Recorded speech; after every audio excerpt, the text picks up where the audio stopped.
ఊరుకునే సమస్య లేదు. అంటే దీని వెనుక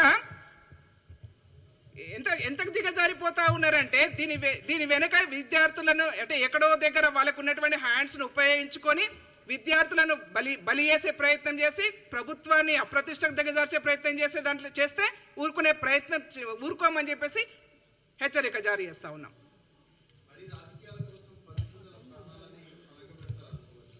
ఏందమ్మా ఏంది రాజకీయాల కోసం నేను చెప్తా దాని గురించి. ఒక్క నిమిషం మీడియా సోదరులకి అలాగే నాతో పాటు ఈ మీడియా సమావేశంలో పాల్గొన్న ఇద్దరు చైర్మన్లు శోభా గారు అలాగే చైర్మన్ అయినటువంటి వెన్నెల గద్దర్ సోదరికి కూడా నమస్కారం తెలియజేస్తూ ఇందాక ఫస్ట్ అడిగినటువంటి సోదరుడికి సమాధానం చెప్పి మిగతా విషయానికి వెళ్తా. పసిపిల్లల్నే కాదు ఎవరినైనా బలి తీసేటటువంటి రాజకీయం కోసం ఎవరినైనా బలి తీసుకునే అవకాశం తీసుకునేటటువంటి వెధవలు ఎవరైనా ఉన్నారంటే టీఆర్ఎస్ వాళ్ళే. ఆ రోజు మీరు చూసిర్రు ఉద్యమంలో అగ్గిపెట్ట కేసీఆర్ కుటుంబంలో తెలంగాణ ఉద్యమంలో ఎవరైనా ఒక్కళ్ళన్నా చనిపోయినరా? 1200 మంది చచ్చిపోతే వాళ్ళ ఇంట్లో ఒక్కళ్ళు కూడా సావలేదు. పెట్రోల్ పోసుకున్నారు, అగ్గిపెట్టే దొరకలేదని అంటే విద్యార్థుల్ని బలి చేయలేదా? ఆ రోజు విద్యార్థుల్ని బలి చేసిండ్రు. ఈరోజు అన్యం పుణ్యం ఎరగనటువంటి పసిపిల్లల మీద ప్రయోగం చేస్తున్నారు. ఎక్కడైతే సెన్సిటివ్ మ్యాటర్ ఉంటుందో, ఎక్కడైతే తెలంగాణ రాష్ట్రంలో అలజడి జరగాలనో, ఎక్కడైతే దీని మీద డిస్కషన్ చేయాలనో, ప్రభుత్వం మీద బురద చల్లాలనో అక్కడే పోతుర్రు వాళ్ళు. దీనికి ఈ మాత్రం అర్థం కాకపోతే మేమేం చేయలేము. ఒక్కటి ఇందాక శోభా గారు చూపించినటువంటి విషయంలో రాము గారు కానివ్వండి, లేకపోతే సురేష్ కానివ్వండి, వెంకటరాములు కానివ్వండి, వీళ్ళు ముగ్గురు 1 గంట ముందు భోజనం చేసిండ్రు. వారి ముగ్గురికి కూడా అస్వస్థత కావాలి కదా. 1 గంట ముందు ఈ ప్రశ్నలకన్నిటికీ సమాధానం ఇక్కడ మీకు దొరకట్లేదా? 1 గంట ముందు భోజనం చేసిన వాళ్ళకు ఫుడ్ పాయిజన్ కాదు, 1 గంట తర్వాత భోజనం చేసినటువంటి పసిపిల్లల మీద ఈరోజు ప్రయోగం జరిగి అదే భోజనం తింటారు వాళ్ళు. అదే భోజనం తర్వాత పిల్లలు తింటే వాళ్ళకేమో ఫుడ్ పాయిజన్ అవుతుంది. అంటే పూర్తి స్థాయిలో దీని మీద ప్రీ ప్లాంట్ జరుగుతున్నదని మన గంటలకు కనబడట్లేదా? ఈ ఆర్ఎస్ ప్రవీణ్ గతంలో గురుకుల పాఠశాలకు పూర్తి స్థాయిలో ఆయన పనిచేసినోడు కాబట్టి ఎక్కడ ఏమి ఎలా చేయాలనో ఆయనకు పూర్తి స్థాయిలో అవగాహన ఉన్నది. మళ్ళీ తీసుకొని వచ్చి ఈరోజు బీఆర్ఎస్ ఇంకొకరికి ఎవరికో వాళ్ళ దగ్గర పనిచేసిన వాళ్ళకి అవకాశం ఇవ్వలేదు. అదే ప్రవీణ్ ఎందుకు పెట్టింది? దీని మీద ఆయనకు అన్నీ తెలుసు కాబట్టి ఎక్కడ మంచి ఎక్కడ చెడు చేస్తే ప్రభుత్వం బదలామవుతుందో, ఎక్కడైతే సెన్సిటివ్ మ్యాటర్ ప్రేరేపించాలనో అక్కడ ప్రవీణ్ని పెడుతున్నారు. ఆ రోజు ఏమైంది? ఇదే ప్రవీణ్ ఆ రోజు ఇన్ని మాటలు మాట్లాడిండు కదా. మరి ఈ రోజు వచ్చి ఆయన మళ్ళీ దీని అధ్యక్షత వహించి దీనికి ఒక కమిటీ వేసుకొని దానికి ఆయన లీడర్షిప్ తీసుకుంటున్నాడు అని అంటే బీఆర్ఎస్లో పనిచేసినాడు ఎవడు పనికొస్తలేడా వీళ్ళకి? అక్కడ ప్రవీణ్ ఎందుకు పెట్టిండు? ఒక్కసారి ఆలోచన చేయండి.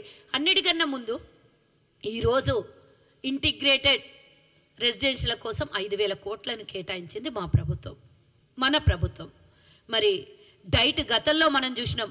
పప్పు బదులు నీళ్ళ చారు అది చారు అంటారో సాంబార్ అంటారో నాకైతే తెలియదు. మరి కేసీఆర్ బిడ్డ వాళ్ళిద్దరు బిడ్డ కొడుకు పిల్లలు ఏ విధంగా అయితే భోజనం తింటారో అదే విధంగా హాస్టల్లో ఉన్న పిల్లలకు పెడతామన్న కేసీఆర్ ఏనాడన్నా సన్న బియ్యం పెట్టిండ. ఈరోజు మా ప్రభుత్వం రాగానే ఇమీడియట్గా హాస్టల్లో ఉన్న విద్యార్థులకి అందరికీ కూడా మేము సన్న బియ్యంతో భోజనం పెడతాము అని ఈరోజు మా ప్రభుత్వం ప్రకటించింది. గతంలో ఎన్నికల్లో వాడుకున్న విద్యార్థుల తల్లిదండ్రులని, పేదోళ్ళని, బలహీన బడుగు వర్గాల కుటుంబాల్ని వాడుకున్న కేసీఆర్ ఏనాడన్నా 10 ఏళ్లలో పురుగులన్నం లేకుండా, నీళ్ళ సాంబారు నీళ్ళ చారు లేకుండా ఇచ్చేటటువంటి డైట్లో కూడా కోతలు వాళ్ళ ఎమ్మెల్యేలు గుడ్డు వారంకి 2 సార్లు గుడ్లు ఇవ్వాలంటే ఆ గుడ్లను కూడా అమ్ముకున్నటువంటి దాఖలాలు మనం చూడలేదా? దీని గురించి మాట్లాడాలి కదా మనం. ఈరోజు మా ప్రభుత్వం ఎవరన్నా ప్రభుత్వం మీద మరక రావాలని ఈ విధంగా చేసుకొని ప్రభుత్వం మా మీద మేము మరక తెచ్చుకుంటామా? ఈరోజు జరుగుతున్నటువంటి గంట లోపల ఇంటెలిజెన్స్ అయితే లోపలికి వెళ్ళలేదు కదా. లోపలికి వెళ్ళి భోజనశాలల్లోంచి వడ్డించుకొని తిన్నటువంటి వీళ్ళని ఈరోజు ఏం చేయాలనో ఒక్కసారి ఆలోచించాలి కదా. వీళ్ళ మీద నిందలు వేయాలి కదా. మీరు తిన్నప్పుడు మీకు ఎందుకు ఎవరికి కూడా కనీసం ఒక్కసారి వామిటింగ్ మోషన్స్ కూడా కాకుండా మీరు 3-4 రోజుల నుంచి హ్యాపీగా తిరుగుతున్నారు. ఆ పసిపిల్లలు ఏ విధంగా అదే ఫుడ్ పాయిజన్ అయింది అంటే మీరు వయసులో పెద్దవాళ్ళు కాబట్టి మీకు ఫుడ్ పాయిజన్ కాలేదు, పసిపిల్లలు కాబట్టి ఇమ్మీడియట్ ఎఫెక్ట్ అయిందనేసి మీరు చూపిస్తున్నారు. ఏం చేయాలనుకుంటున్నారు మీరు నాకు చెప్పండి. తెలంగాణలో జరుగుతున్న ప్రతి ఘటన వెనుక ఇందాక సోదరి చెప్పినట్టు లగిచెర్ల ఘటన అయితేంది, ఇంకోటి అయితేంది, ఎక్కడ చూసినా వాళ్ళ అనుచరులు వాళ్ళకు కావాల్సింది రాజ్యాంగం ఏ దోపిడీ చేసైనా సరే బతకాలి, రాజకీయం చెయ్యాలి అనే కుట్రలో భాగమే ఈరోజు ప్రభుత్వం మీద బురద చల్లుతోంది. కనీసం ఫార్మా యూనివర్సిటీకి ఎక్కడ కూడా ఒక్క ఎకరా కూడా ఇంకా సేకరించలేదు, కొనుగోలు చేయలేదు ప్రభుత్వం. దాని మీద దౌర్జన్యం చేసినటువంటి విషయం మనం గమనించలేదు. ఏమన్నంటే ఇంటెలిజెన్స్ ఏం చేస్తుంది, ఇంటెలిజెన్స్ ఫెయిల్యూర్ కాదా, లేకపోతే అధికారి మీద దాడులు జరుగుతుంటే మీ ప్రభుత్వం ఏం చేస్తుంది అని అంటే వాళ్ళు ఇంటర్నల్గా లోపల ఇంట్లో కూర్చొని 4 గోడల మధ్యలో ఆ ఫామ్ హౌస్లో వాడు చెప్పిండు కదా, పట్టుకున్న సురేష్ గారు చెప్పిండు కదా, ఫామ్ హౌస్లో పూర్తి స్థాయిలో దీనికి స్కెచ్ జరిగిందని. ఫామ్ హౌస్లకు అయితే ఎవరు ఇంతవరకు ఇంటెలిజెన్స్ వెళ్ళలేదేమో, రాలేనియలేదేమో. కానీ అక్కడ జరుగుతున్నటువంటిది బయటికి వచ్చి వాళ్ళు ప్రజల మధ్యలో, మనం సినిమాలలో చూస్తాం కదా, చాలా మట్టుకు లోపల ప్లానింగ్లు జరిగి ప్రజల మధ్యలోకి 4 జాగాలకి స్ప్రెడ్ అయ్యి ఏ విధంగా చేస్తారో ఆ విధంగా ఈరోజు తెలంగాణ ప్రభుత్వాన్ని బదలాం చేస్తున్నారు. మేము ఆ రోజు కొట్లాడినాం, కానీ ఇట్లాంటివి మేము వెధవేషాలు అయితే వేయలేదు కదా. బాసరలో జరిగిన సంఘటన అయితేంది, ఇంకో చోట 350 మంది విద్యార్థులు ఆసుపత్రి పాలైతే అందులో ఏమైనా కాంగ్రెస్ ఏమైనా ప్రమేయం ఉందా? ఏనాడైనా కాంగ్రెస్ అట్లాంటి చోటుకి వెళ్ళి ఇట్లాంటి వెధవ పనులు చేసిందా? ఏ సంఘటన తీసినా దాని వెనకాల బీఆర్ఎస్ వాళ్ళే ఉంటుర్రు. ఈరోజు దాని గురించి మాట్లాడాలి. ఈ బీఆర్ఎస్ దుర్మార్గాన్ని 10 ఏళ్లు భరించడం, మళ్ళీ ప్రభుత్వాన్ని మార్చుకొని సాఫీగా ప్రభుత్వం నడుస్తుంటే దీని మీద కూడా వాళ్లే కుట్రలు చేస్తుంటే వారి మీద విచారణ జరపాలి. కానీ మనం ప్రభుత్వం ఫెయిల్యూరు అని అంటే ప్రతి నిమిషానికి ప్రభుత్వం ఫెయిల్యూర్ కాదు. ఈరోజు ముఖ్యమంత్రి గారు విద్యాశాఖ మంత్రిగా ఉన్నారంటే ఎస్, డెఫినెట్గా ముఖ్యమంత్రి గారు ఉన్నారు కాబట్టే ఇమీడియట్గా దీని వెనకాల ఉన్నటువంటి కారణాలను బయటగా తీయగలుగుతున్నాము. ఏ మంత్రి ఉన్నా ముఖ్యమంత్రి స్థాయిలో ఉన్నటువంటి మంత్రులు మా దగ్గర చాలా మంది ఉన్నారు, చాలా మంది నాయకులు ఉన్నారు. దాంట్లో ఎవరు కూడా తగ్గించేది లేదు, ఎవరు కూడా తక్కువ ఉండేటటువంటి వాళ్ళు కూడా కాదు. కానీ మా ప్రభుత్వాన్ని బదలాం చేయాలని చూస్తే మాత్రం ఊరుకునేది లేదు.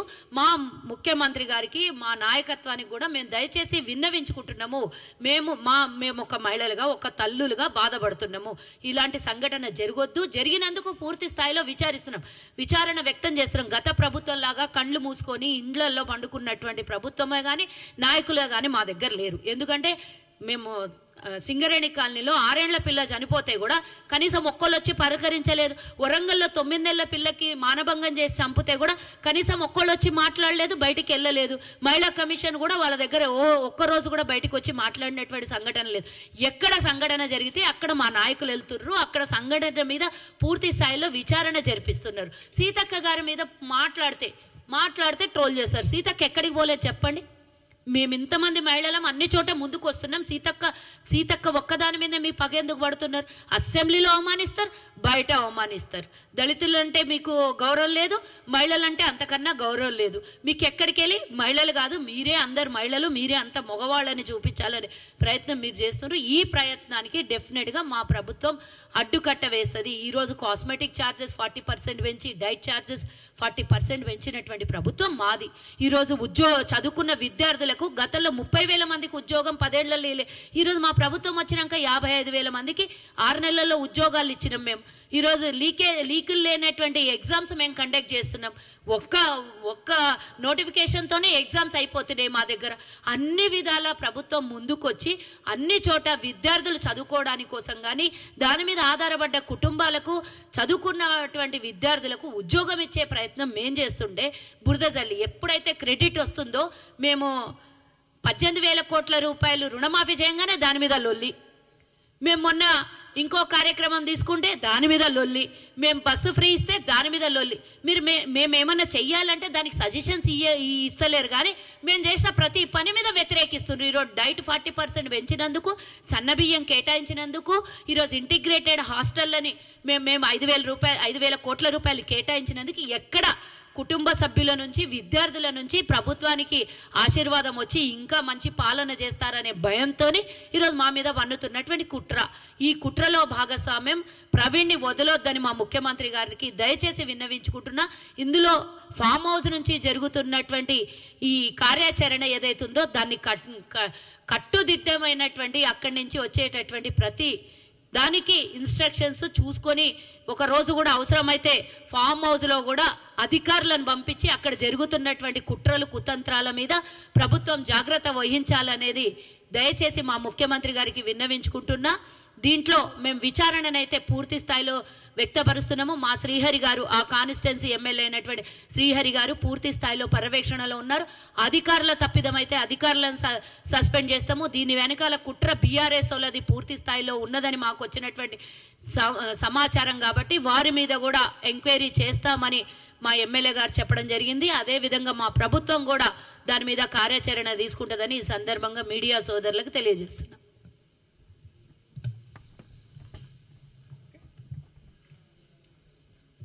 ఓకేనా చారి గారు? సంతృప్తిగా లేదా? ఎట్లా ఏం తృప్తిగా ఉన్నా చెప్పండి, అడిగిన దానికి ఆన్సర్ చెప్తాం. ఇందాక నేను ఒక మాట చెప్తున్నాను, లేదు మా తప్పులు కాదు కానీ బిఫోర్ ఎలక్షన్స్ కన్నా ముందు 9 months లో 2300 మంది విద్యార్థులు అస్వస్థతకు గురైనరు. ఎక్కడ పోయినరండి టీఆర్ఎస్లు చెప్పండి? ఎక్కడన్నా టీఆర్ఎస్లు పోయి పరామర్శలు చేసిన సందర్భం ఉందా చెప్పండి? మీకు మా సంతృప్తి కన్నా మేము చెప్తున్నది ఏంటంటే, పూర్తి స్థాయిలో కేటీఆర్ ఆర్ఎస్ ప్రవీణ్ కుమార్ యొక్క హస్తంతోనే కుట్రతోనే ఇవాళ ఇలాంటివి జరుగుతూ ఉన్నాయి. మేము ఎందుకు ముందు జాగ్రత్తగా ఇవాళ గవర్నమెంట్ను అలర్ట్ చేసే ప్రయత్నం చేస్తున్నామంటే, ఇంటెలిజెన్స్ కూడా చేయొచ్చు. ముఖ్యమంత్రి గారు ఇంటెలిజెన్స్ వ్యవస్థనని కూడా బహిర్గతం చేయకపోవచ్చు చారి గారు, అవునా కాదా? అన్ని విషయాలు బహిర్గతం చేయకపోవచ్చు, టేకింగ్ యాక్షన్స్ ఉంటాయి, నిర్ణయాలు ఉంటాయి. కాబట్టి ఏంటంటే మిగతా విద్యార్థులు బలి కాకుండా ఉండడం కోసం ముందు జాగ్రత్తగా చేయమని చెప్తాం. నిన్న కాక మొన్న విద్యార్థి సంఘాలతోని కేటీఆర్ ఒక మీటింగ్ పెట్టారు, ఇంటర్నల్ మీటింగ్. ఆ ఇంటర్నల్ మీటింగ్లో ఏం చెప్తారంటే, అన్ని ప్రాంతాలకు పోయి అల్లజడులు సృష్టించాలని చెప్పేసి ఇన్స్ట్రక్షన్స్ ఇస్తారు వాళ్ళకి. అంటే ఏం చేస్తున్నారు ఈ రాష్ట్రంలో? దొంగల రాజ్యం వస్తుందా? అంటే ఓర్చుకోలేకపోతున్నారా? 4 రోజులు మీరు అధికారం లేకపోతే ఉండలేని పరిస్థితి వస్తే ఎట్లా అండి చెప్పండి? అధికారం కోసము నాడు విద్యార్థులను బలి తీసుకున్నారు, అధికార దాహం కోసం ఈరోజు పసిపిల్లలు బలి చేసే ప్రయత్నం చేస్తూ ఉన్నారు. హాస్టళ్ల మీద పడతారా మీరు? దుర్మార్గంగా హాస్టళ్ల మీద కుట్రకోణం చేస్తారా? అందుకని మేము ప్రభుత్వాన్ని ముందుగా మాకున్నటువంటి సమాచారంతో మేము ప్రభుత్వాన్ని విజ్ఞప్తి చేస్తూ ఉన్నాం. కేటీఆర్ యొక్క ఆర్ఎస్ ప్రవీణ్ కుమార్ యొక్క హస్తం ఉన్నది కాబట్టి వాళ్ళ మీద విచారణ చేయాలి.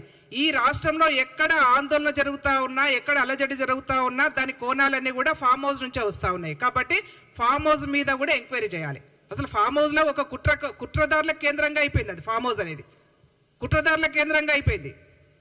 నిజంగా చెప్తాను, ఒకప్పుడేమో ఈ లెఫ్ట్ ఆర్గనైజేషన్స్ ఏమంటారు బ్యాన్ చేశారు. నిజంగా ప్రభుత్వము ఇవాళ అంటే ఈ ప్రజాస్వామ్యయుతంగా రాజ్యాంగబద్ధంగా మన ప్రజాస్వామ్యయుతంగా పరిపాలన చేయాలనుకుంటున్నాం కాబట్టి ఇంకా ఆ నిర్ణయాలు తీసుకోలేదు. కానీ నిజంగా ఈ రాష్ట్రంలో బీఆర్ఎస్ పార్టీ లాంటి వారి నాయకుల మీద బ్యాన్ చేయాలి, బ్యాన్ పెట్టాలి. ఎందుకంటే పొద్దున్న లేస్తే నోర్జించుకొని రోడ్ల మీద పడతా ఉన్నారు.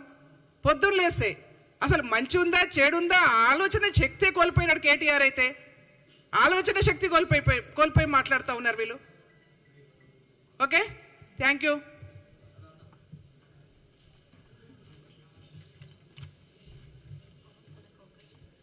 మాట్లాడు.